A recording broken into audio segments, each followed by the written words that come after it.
This is the Cyprus News Digest with Rosie Haralambous.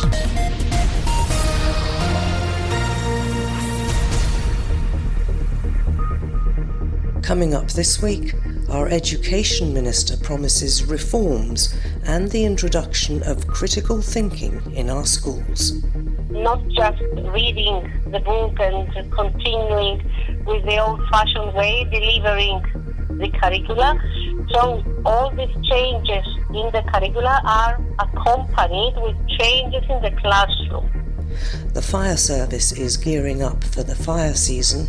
We have now at least 15 cameras which cover a huge territory of forest ground, and we will put another 31 cameras. And the Interior Ministry is investigating fraudulent voter registrations. We've spoken often on the programme about our education system, so it's a great pleasure on this week's programme to welcome our Minister for Education, Athina Michailidou. Athina, thanks very much for joining me. Now, you've been in the job for about a year, and I know that you had ideas for major reforms. So can you start off by telling me what sort of reforms you had in mind, and have you managed to achieve any of them?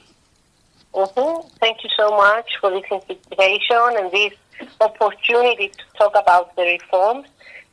We've started with a plan under two pillars. One of them is going towards the inclusive school, a school for everyone, and the other one is transforming into a modern school, a school with better student results.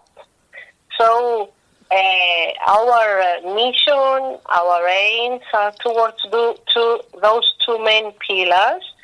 We have already started working with the curricula. I believe that the curricula, the content of what is taught in the school, was one of our problems.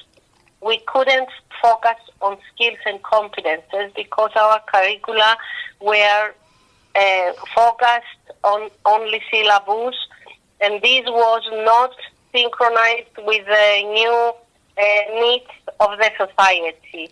So we have already started working, and the next school year we will have new curricula, reformed curricula. 43 working groups are already in place working since September, and they will deliver this updated curricula by May next month, with the focus on the prerequisite content, on the necessary content, on competences and skills, critical and creative thinking instead of memorization. This is a major step towards modernizing our educational system because curricula was the heart of our problem. And together with the curricula, we have the new teaching methodologies, which are combined with a very, very dynamic program for teacher in-service training that is already in place. You talk about the curricula being important, but the teaching staff that we have, for the most part at the moment, considering the old system of the way it worked, they weren't actually trained to do much else than teach by rote, were they? How are you going to teach the teachers to teach critical thinking? Yeah, that is a really good question because we shouldn't stay with changes in the curriculum. We knew that from the beginning, so we have already started this dynamic way of engaging teachers in in-service teaching programs. So the Pedagogical Institute has already engaged teachers from all subjects, with working with projects, working with innovative ways of assessing and learning of students, with new methodologies, not just reading the book and continuing with the old-fashioned way, delivering the curricula. So all these changes in the curricula are accompanied with changes in the classroom. We already started and we are working hard on the information technology, on the ICT in education. it is very important for us to have technology as a tool for the teachers. So this is another way of making sure that the curricula will be there, but also practice in the classroom will change in order to have better results by the students. That sounds as if it's going to be a sea change in the way our kids are taught, and that should surely bring up the standard of the results as well, which is something people have been talking about for ages. Yes, that's why we are concentrated and focused on specific changes, not just working with everything. We have in mind research that says that while change curricula accompanied with changes in the teaching methodology and technologies will manage to bring change. Again, staying with research, because we want to have evidence-based policies, we are working early on in the educational system. This means prevention, early diagnosis and intervention, and that's why we gave emphasis on preschooling in various ways this year. We introduced programs in the preschool classes, both working on prevention for literacy problems, and this will help us have better results at older ages, and also at their behavior, on issues having to do with student bullying and things like that are now in the schools. So trying to prevent and have early diagnosis, we believe that will help us have better student results and better school climate, which is really very important for everyone. I had a note to ask you about bullying, but can I first ask you, you said at the very beginning one of your pillars is to make schools inclusive. Now, what do you mean by that? Surely they're already inclusive, aren't they? Yes, they are, but we really need to make space and make all feel comfortable at the school, whatever their differences are. So we need to be inclusive in all our policies at the school level and especially at the classroom level. So we have worked hard in order to have material, educational material for teachers, for students with disabilities, students with special needs, students with migrant background, students with differences coming from their families and challenges coming from the family. So we are working on having inclusiveness in every possible way. This is a big challenge that is not going to stop in 1 year. It's a continuing effort. Since we need to emphasize that we are there for every child in order to maximize each child's capabilities of doing his or her best at the school. And that, of course, all plays into the problem of bullying, doesn't it? Because it tends to be ideas of differences that create a bullying culture. So how are you going to address that? Because I did read some time ago that you thought that there would be a platform that people could actually report bullying cases online, but my immediate thought on that was that surely most of the bullying, certainly within school hours, happens probably during break time, and all breaks, are they not supervised by teachers? They are actually, yes, but we're talking about giving them opportunities to report bullying, giving them opportunities to come back to us and ask for help, even if they are victims or they are the people that have suffered from it, or even if they are teachers and don't know what to do. So we have this electronic platform, the online platform by the Pedagogical Institute again, but we need to do more in order to inform people. People are reluctant to report cases of delinquency and cases of bullying generally. So we need better information through seminars and through in-service training to the teachers. It seems that this can go better. We are optimistic because there is more reporting now than before, but we still need more to do. And can I ask you finally about this idea of all-day schools? Now, I've spoken on many occasions to our Transport Minister about the free school buses and so on, and I think the possibility of staggering school hours and so on so that time isn't wasted in traffic. But a lot of that would not be a problem if children were in school all day, and of course that would give teachers much more time to get through the rather, I could say, heavy curriculum that they're expected to cover in a year. We have extended the number of all-day schools in primary education because people are asking for more all-day schools, both parents, teachers, and also students. The evaluation seems to be really positive for all-day school. What we are changing is the curricula. So the time that students spend at the all-day school should be valuable and should be quality time. So we've managed to have curricula for all-day school. These were not there before. We have expanded it. We have choices for students to stay up to 3 o'clock or 4 o'clock. So they decide what time they finish.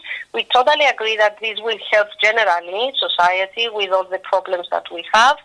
And of course, our major issue here is to give opportunities to these children to sit exams, to have examinations at the end of their attendance at the all-day school. For example, if they are attending music classes or athletic school, they should be able to take a certificate, and this will make their time valuable. So are the all-day schools using the extra hours purely for what we would call extracurricular activities, or are they actually having lessons? They are having lessons and extracurricular activities. It's a combination. We're having literacy classes, we're having English classes, English language classes. We are also having extracurricular activities like music, dancing, and things like that. So it's a combination because of the time. At this time of the day, children are tired after the 7:30 that we begin, and this is another issue. And we need to be realistic here, not to force them to have heavy programs, but also give them opportunities for their talent. Well, you seem to have a lot of things to get through during your tenure, Athina, if I may say so, but you also seem to sound quite confident that you can achieve all these things. Yeah, we have a specific plan, and this plan, a strategic plan, we have our aims. We also depend on research and continuous assessment of our measures because we need to be aware of the problems that are there practically and be able to solve them in order to have results. We are going to expect for better results and, of course, for a better school climate for all. Let's hope so. Many thanks to our Education Minister, Athina Michailidou, for joining me on this week's programme. Athina, thanks for your time. Thank you so much. This is the Cyprus News Digest with Rosie Haralambous. This last week has been Fire Safety Week. Now, we do this pretty well every year at this time of year because, of course, the wildfire season is approaching. So we're joined on this week's programme by Andreas Ketis, who is the press spokesman of the Cyprus Fire Service. Andreas, I think a lot of plans have been put in place to be ready for the wildfire season because we've had some very bad fires over the last years. Can you tell me, first of all, what improvements have been implemented that will hopefully mean we're better qualified to deal with them this year? We have already received 9 fire trucks, last technology fire trucks, which now is on all the stations.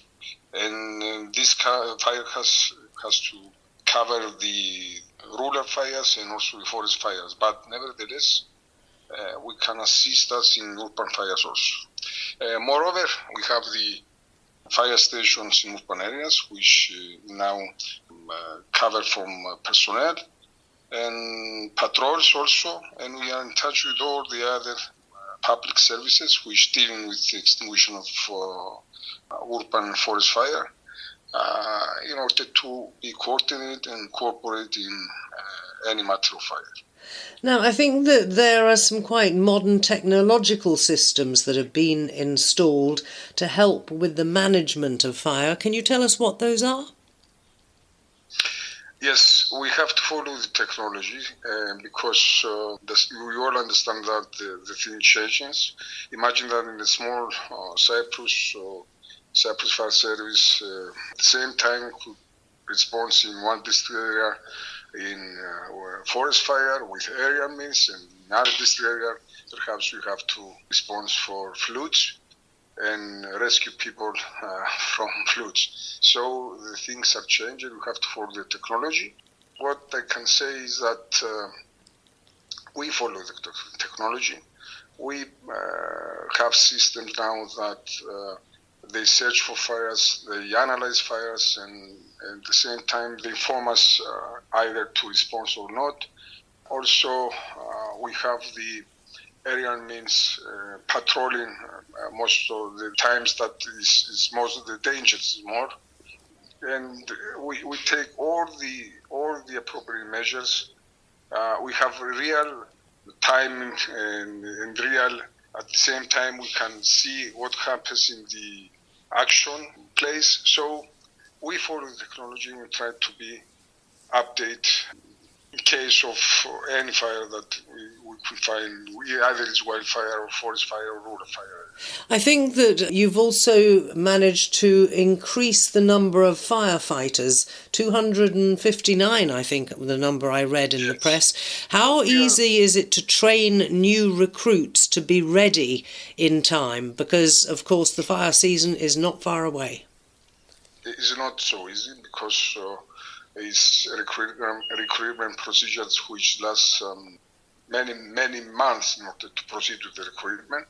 I can say that we will recruit about 259 new firefighters, but imagine that they have to pass 3 years academic education and training program. So in order to be a real firefighter, a professional firefighter, they needed to be educated and trained from 3 years. Nevertheless, we plan to recruit them until the end of May, and we shall use them as possible they can offer us assistance. So we are in a position and we try to use our personnel as active, as essential as possible for this reason. You've also got a pretty large pool, I think now, of volunteer firefighters. And I think that since the big fire in Solea a few years back, many of them have received some rudimentary training as well. So how many people are you able to call on? And I see that you've also got fire watchers this year. So can you explain how many people from the general population are in a sense mobilised to either report fires that they spot or indeed to turn out and help your firefighters when one does actually break out? Let me clarify that over and above our professional personnel, we have 177 people which has been recruited for rural fires. So these people are working with us and mostly are working to extinguish the rural fires. About the volunteers, yes, as Cyprus Fire Service, we want the volunteers, and we wanted them not to just to assist the fire service essentially. And what I mean, we wanted them to be professionals, to be educated, to be trained from us, to be covered for the insurance in case of any incident, and to be dressed as appropriate as a firefighter. I can say that we are good procedures. At the time, we have at least 7 organized volunteer teams that they pass from all these exams, the 3 matters that I mentioned before, and we can use them in any case, in case of fire or in case of floods, accompanied by always from professional firefighter. Yeah, well, you've got to keep So their safety, I can think, say in that. mind as well, haven't you? But if I talk to you a little bit about the spotting scheme, I seem to recall reading that in California, where they have dreadful wildfires on a regular basis, they had some sort of system in place with cameras that were fixed in certain areas to detect any sign of smoke, and that might work, might it, in some of the more remote areas where fires Yeah. might break out? I can say that after the Araga Pass, if you remember, fire, it was a decision from the state to establish such cameras. The first phase of this establishment passed, and we have now at least 15 cameras which cover a huge territory of ground, forest ground, and we are proceeding with the second phase, which we will establish another 31 cameras. The 15 cameras will cover rural and forest areas also, and the other 16 will cover industrial areas, which these cameras detect, analyze, and inform the emergency services to respond in any time, in any day, 24 hours 7. So that should get us to the fires quicker, but let's talk, if we may, as well about what people should and indeed should not be doing during the fire season so that we are all safe, because we still have cases, well, I don't think we can do much about the arson, unfortunately, but we do have cases of accidental fires when people light bonfires or work with machinery that gives off sparks, for example. I think the law used to state that that was illegal between certain times of year, just specifically to prevent the starting of forest fires. Is that still the case? There is a permission for this reason from the beginning of December until the 15th of March. But they have to take a license of the local authority and inform the fire service and police department that they plan to do so. Yes, there are many reasons for fires, and they have to burn certain things, not anything, at this time of period. So what are people allowed to burn, and can you give advice on how they should go about doing that? They should go to the local authority, take the permission, and they have to follow rules and regulations from fire prevention. The time that we burn the grass or the cutting of trees, and in certain reason, I am talking about cuts of trees, not anything else. Okay, so as I said before, it's from the beginning of December until the 15th of March. They have to visit the local authority to take the permission to follow all the rules and regulations about fire prevention matters, to inform the fire service that they plan to do so, and also the police department, and they have to follow all these rules in order to proceed with the fire burning. But we are now in the period where this is prohibited, am I right? Of course, the burning is prohibited for any reason. Now, if somebody does see a fire, what should they do? Where do they call? Is there a hotline that is island-wide, or do they have to deal with the local authorities? How do they go about reporting a view of smoke or fire or whatever? It's very easy to call to the 112, the European emergency number, and the 112 will inform the local station, the local fire station to respond. But in any time, it's better for the people in the area that they live in to have also the local number of the fire station and make a phone call exactly to the local fire station. One quick final question, if I may, Andreas, and that is, Easter is coming. We know about the bonfires and the firecrackers. It's a huge fire hazard pretty well across the island. What measures does the fire service take in the run-up to Easter? We are in touch with the local police, the district administration police. We have already have meetings with the local authorities, with schools departments, and we are trying a lot to make a major try in order to limit these actions. But nevertheless, we are proceeding the next days with inspections of some areas, and in case that there is a problem and there is a danger, the local authorities can cover all this and move all these disturbance. And we are trying a lot in order to limit these actions. But also we proceeded with the police. The police proceeded exactly with a rule which is now in the procedure of pass from the parliament in order to make this in a good position, in a good limited action, in order to any lambraja to be organized and be inspected from the local authority. And lambraja, for those who don't know, is the name here in Cyprus for the traditional Easter bonfire, which is lit outside the churches on Easter weekend. Andreas Gedis, I know it's a busy time for you, but many thanks for telling us all about it, and we'll remind people once again, 112, the emergency number, if they see anything that they think needs reporting with regard to fires. Many thanks for joining me. You are welcome. Thank you very much. Keep up to date with events in Cyprus and around the world with the Cyprus News Digest. Elections are coming up in early June, including for our members of the European Parliament and local municipalities. Now, these are going to be the biggest elections that we've had in Cyprus for many years, because after the reform of local government, there are literally hundreds of places up for grabs on municipal councils, on district administration posts, and many more.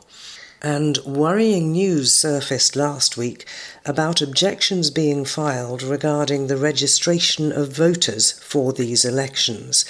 It seems that a total of 41% of some 3,500 objections filed were accepted by the Interior Ministry. Reports suggest that district offices in some cases contacted those whose registrations were subject to objections, and some people weren't even able to remember the address at which they had registered. A spokesman for the Interior Ministry said the electoral rolls will be finalised and used for the upcoming elections. He said some of the incidents were particularly serious, pointing out that it's a criminal offence to fraudulently register to vote. And while the Interior Ministry mulls changes to the law to avoid such offences being committed in the future, it does perhaps seem rather strange that the government decided not to name and shame before the elections, although they admitted that criminal proceedings are expected to begin in due course. Several news outlets on the island reported that some voters registered themselves as living in warehouses, cafes, supermarkets, betting shops, bakeries, vacant plots, and even in candidates' houses. The Interior Ministry said that mass registrations were submitted on April the 2nd. That was the last day on which applications could be submitted. He added that many of these registrations were submitted by representatives of political parties and candidates, going on to say they did it on purpose, coming on April the 2nd, the latest possible date and time, to make it harder for the district office's employees. Now, all this begs the question, if there were indeed fraudulent votes registered, why isn't the government coming clean on who was registering these votes? Surely voters have the right to know which parties were involved in fraudulent registrations.